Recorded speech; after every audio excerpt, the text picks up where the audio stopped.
بسم اللہ الرحمن الرحیم۔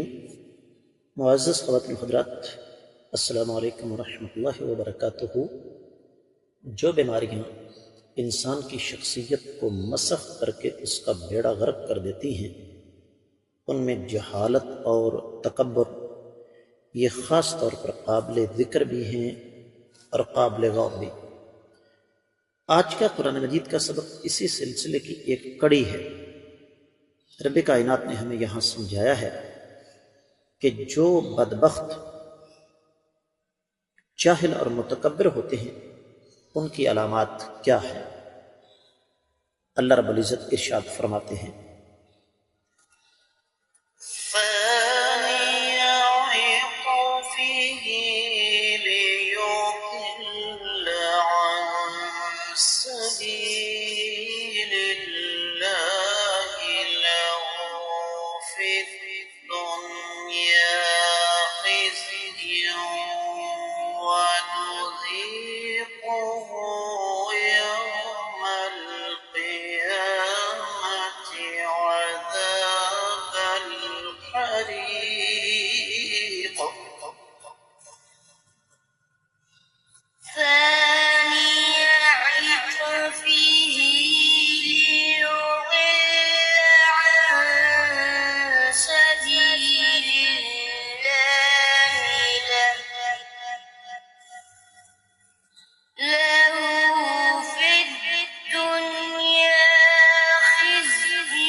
معزز خواتین و حضرات، رب کائنات کی پاکیزہ کتاب قرآن مجید پارہ ہے 17، سورہ مبارکہ کا نام ہے الحج، اور سورۃ الحج کی آیت مبارکہ ہے 9۔ اللہ ملک العلم رب ذوالجلال والاکرام ارشاد فرماتے ہیں، ثانیہ موڑنے والا ہے، عطفہ اپنے پہلو کو، لیضل تاکہ بہکا سکے، گمراہ کر سکے، عن سبیل اللہ اللہ کی راہ سے، لہو اس کے لیے فی الدنیا دنیا میں خزی ذلت ہے، ونذیقہ اور ہم چکھائیں گے اسے یوم القیامت قیامت والے دن عذاب الحریق جلانے کا عذاب، جلانے کی سزا۔ لفظی ترجمہ آپ نے سماعت فرمایا، با محاورہ ترجمہ سماعت فرمائیے گا۔ ایسا بدنصیب انسان پہلو موڑنے والا بنتا ہے تاکہ لوگوں کو اللہ تعالیٰ کے راستے سے بہکا دے۔ ایسے بدبخت کے لیے دنیا میں ذلت اور رسوائی ہے، اور قیامت والے دن ہم اسے جہنم میں جلنے کا عذاب چکھائیں گے۔ معزز خواتین و حضرات، امام ابن کثیر رحمہ اللہ نے اس آیت مبارکہ کی تفسیر بیان کرتے ہوئے ارشاد فرمایا ہے، ابتدا میں ہی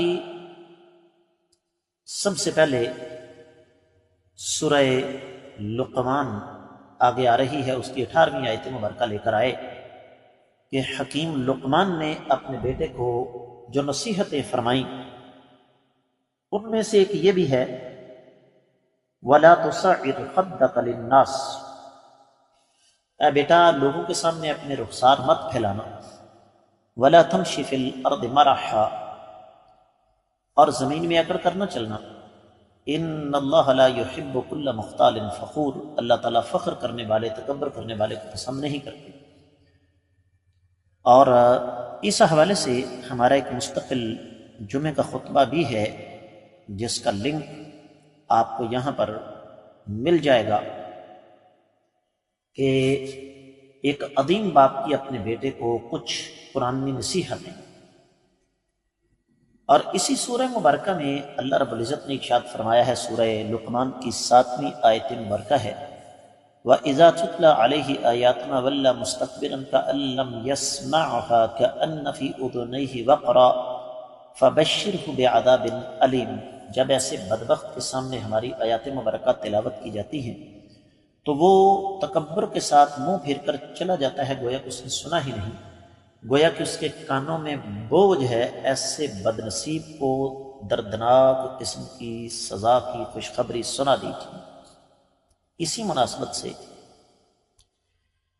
امام ابن کثیر رحمۃ اللہ علیہ سورۃ المنافقون کی 5ویں آیت مبارکہ لے کر آئے ہیں۔ وَإِذَا قِيلَ لَهُمْ تَعَالَوْا يَسْتَغْفِرْ لَكُمْ رَسُولُ اللَّهِ لَوَّوْا رُءُوسَهُمْ وَرَأَيْتَهُمْ يَصُدُّونَ وَهُمْ مُسْتَكْبِرُونَ، جب ان سے کہا جاتا ہے کہ آؤ تمہارے لیے اللہ کے رسول صلی اللہ علیہ وسلم استغفار کریں، تو یہ اپنے سروں کو گھما کر گھمنڈ میں آ کے چلے جاتے ہیں، اور آپ ان کو دیکھیں گے کہ یہ اللہ کی راہ سے لوگوں کو روکتے ہیں اور یہ تکبر کا مظاہرہ کرتے ہیں۔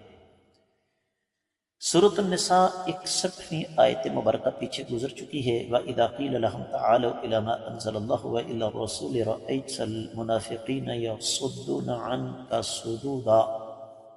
ابن کثیر رحمۃ اللہ علیہ یہ آیت مبارکہ بھی نقل فرماتے ہیں کہ جب ان ظالموں سے کہا جاتا ہے کہ اس عظیم پیغام کی طرف آ جاؤ جو اللہ نے نازل فرمایا، اور اللہ تعالیٰ کا اپنی زمین پر جو سب سے عظیم احسان ہے امام الانبیاء محمد رسول اللہ صلی اللہ علیہ وسلم، ان کی طرف آ جاؤ، تو یہ منافق آپ دیکھیں گے کہ آپ سے دور بھاگ جاتے ہیں۔ معزز خواتین و حضرات، اب یہاں پر ایک اور بات ابن کثیر رحمۃ اللہ علیہ نے بیان فرمائی ہے۔ فرماتے ہیں لیضل، یہ لام یا تو لام عاقبت ہے یا لام تعلیل ہے، اس لیے کہ بسا اوقات تکبر کرنے والا شخص اس کا مقصد دوسروں کو گمراہ کرنا نہیں ہوتا، بلکہ اس سے مراد صرف انکار، سرکشی اور تمرد ہے، اور اس کا مطلب یہ ہوا کہ ایسا بد نصیب انسان اپنی چالیں چل کے بے شک سرداری حاصل کر لے، حکومت حاصل کر لے، جس طرح کے بہت سارے لوگ کر بھی لیتے ہیں، لیکن اس کا مقدر ذلت اور رسوائی ہے، اور یہ اس کے تکبر کا بدلہ ہے۔